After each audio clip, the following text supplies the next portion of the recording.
కొన్ని నేను ఏదో జస్ట్ క్యాజువల్ వెళ్ళి చెక్ చేసుకున్నాను.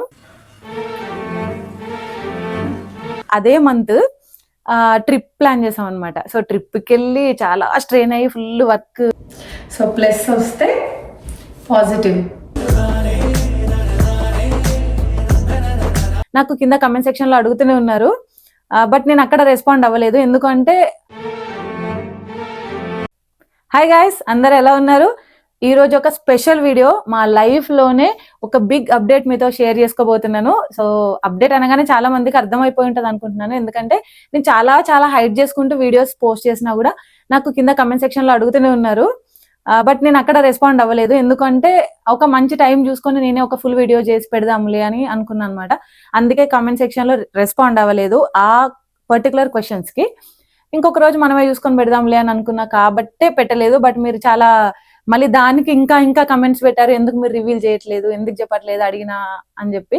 సో పెద్ద రీజన్స్ అయితే ఏమి లేవండి. జస్ట్ ఏంటంటే నేను కొద్ది రోజుల తర్వాతనే రివీల్ చేద్దాము అనేసి అనుకున్నాను. ఎందుకంటే ఇట్లాంటి న్యూస్లు మనం చాలా ఫాస్ట్ గా చెప్పడం అనేది అంత కరెక్ట్ కాదేమో సోషల్ మీడియా ప్లాట్ఫామ్స్ లో అని నాకు అనిపించింది. ఎందుకంటే ఇది ఒక సెన్సిటివ్ మ్యాటర్ కాబట్టి నేను కొంచెం హైడ్ చేసుకుంటూ నేను ఎప్పుడైతే కంఫర్టబుల్ గా ఫీల్ అవుతానో అప్పుడే రివీల్ చేద్దాము అని చెప్పి మీకు రెస్పాన్స్ ఇవ్వలేదు. అంతే తప్ప ఏదో చెప్పకూడదు అని కదా, ఎలాగో నేనే వీడియోస్ చేద్దాం అనుకుంటున్నాను కదా, ఇంకా దానికే కొందరు చాలా పెట్టారు కమెంట్స్. But that's okay. ఎందుకంటే ఆబ్వియస్లీ ఎవరికైనా ఒక క్యూరియాసిటీ అనేది ఉంటుంది తెలుసుకోవాలని, ఎందుకు రెస్పాన్స్ అవ్వట్లేదు, ఎందుకు చెప్పట్లేదు అని అడిగారు.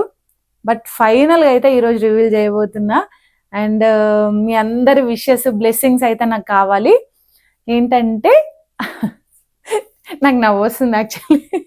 ఓకే, ఇప్పుడు నేను ప్రెగ్నెంట్ అనమాట. అది మా థర్డ్ ప్రెగ్నెన్సీ, అది కూడా.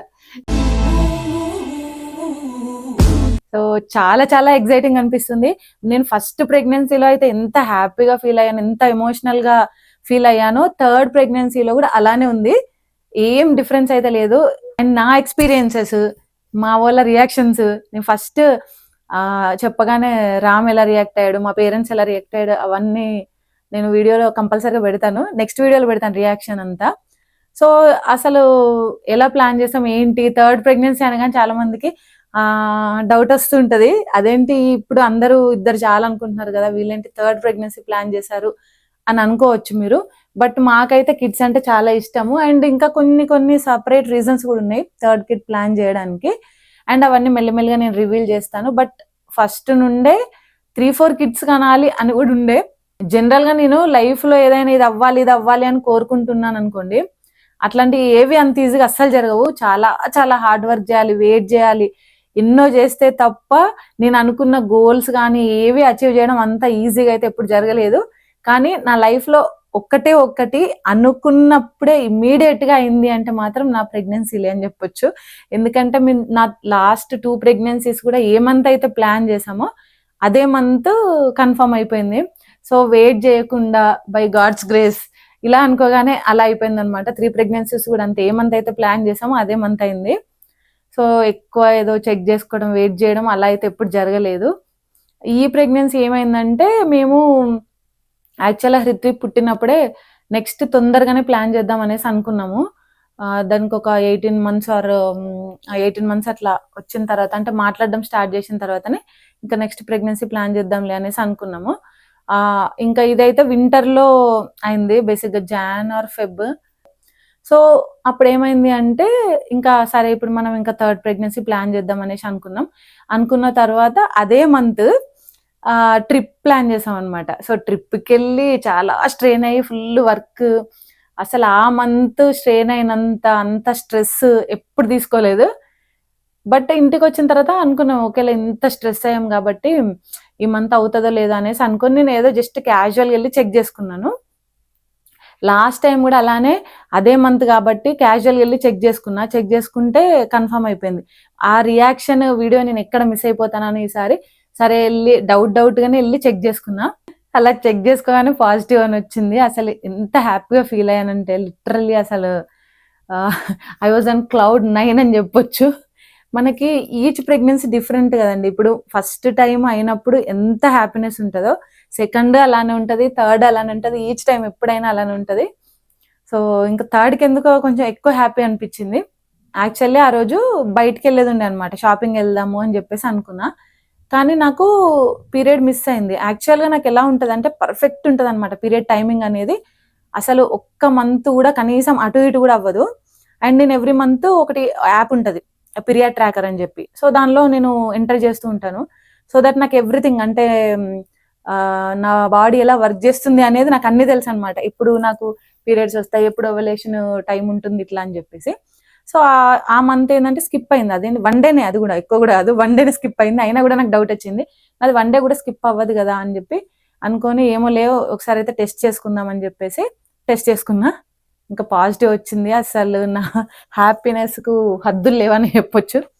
ఇంకెళ్ళి వాళ్ళకి రివీల్ చేశాను అనమాట రామ్కి. ఆయన కూడా చాలా ఎక్సైట్ అయ్యాడు. అసలు కొద్దిసేపు అయితే మొత్తం బ్లాంక్ అయిపోయాడు. ఆ వీడియో నేను నెక్స్ట్ అప్లోడ్ చేస్తాను, రామ్ రియాక్షన్ అండ్ మా పేరెంట్స్ రియాక్షన్ ఎలా ఉండే అని చెప్పి.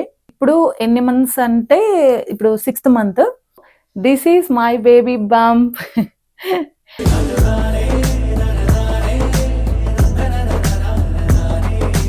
సో ఇంకా నేను ఆల్మోస్ట్ ఎక్కువ ఏమంటారు, ఎక్కువ కనిపించకుండా లూజ్ డ్రెస్సెస్ ఇలాంటివన్నీ వేసుకుంటూ మేనేజ్ చేశాను ఇన్ని రోజులు.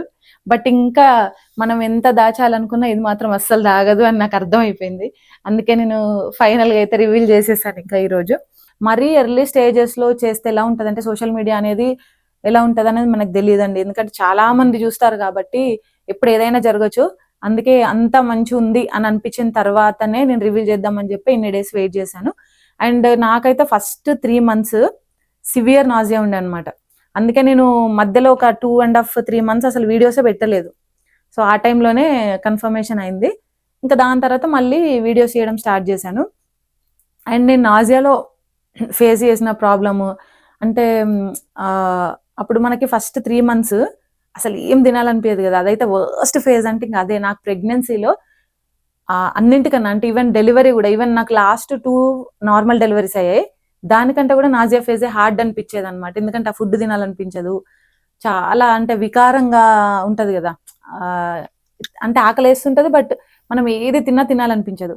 సో ఆ ఫేజ్ అయితే నిజంగా వర్స్ట్ ఫేజ్. దాన్ని ఎలా ఓవర్కమ్ చేశాను ఏంటి అనేది కూడా నేను నెక్స్ట్ వీడియోస్ లో కంపల్సరీగా మీకు చెప్తాను.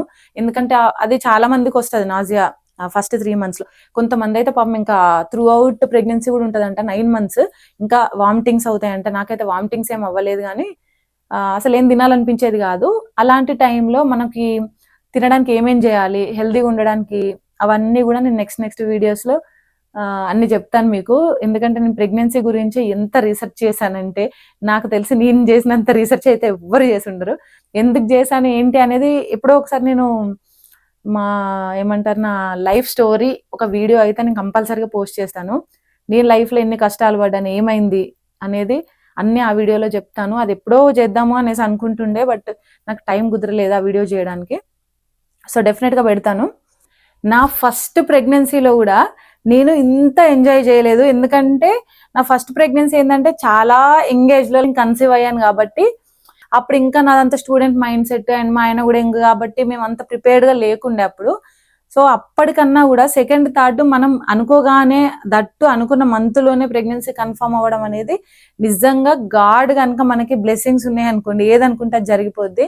అండ్ ఎప్పుడైతే నేను టెస్ట్ చేసుకున్న దానికన్నా కూడా హాస్పిటల్కి మనకి 8th week అపాయింట్మెంట్కి రమ్మంటారు కదా, అప్పుడు అక్కడ హార్ట్ బీట్ సౌండ్ విన్నప్పుడు మాత్రం లిటరల్గా ఐస్ నుంచి వాటర్ వచ్చేస్తాయి అనమాట. ఎందుకంటే అప్పటి వరకు మనం ఇంకా సౌండ్ అంటే జస్ట్ దానిలో టెస్ట్ చేసుకుంటాం కానీ రియల్గా వినడం ఓకే ఒక బేబీ ఫామ్ అవుతుంది మన స్టమక్లో అని చెప్పేసి అప్పుడు కదా రియలైజేషన్ వస్తుంది. సో ఇంకా మళ్ళీ స్కాన్లో చూసుకున్నప్పుడు కానీ అసలు అవన్నీ ఇంకా నెక్స్ట్ లెవెల్ హ్యాపీనెస్. అది ఎవరైతే ప్రెగ్నెన్సీ ఆల్రెడీ ఫేస్ చేసున్నారో పిల్లలు ఉన్న వాళ్ళకి మాత్రమే అర్థమవుతుంది. అండ్ మీ బ్లెస్సింగ్స్ అయితే నాకు చాలా చాలా అవసరం. So thanks for watching and wish me all the best. By.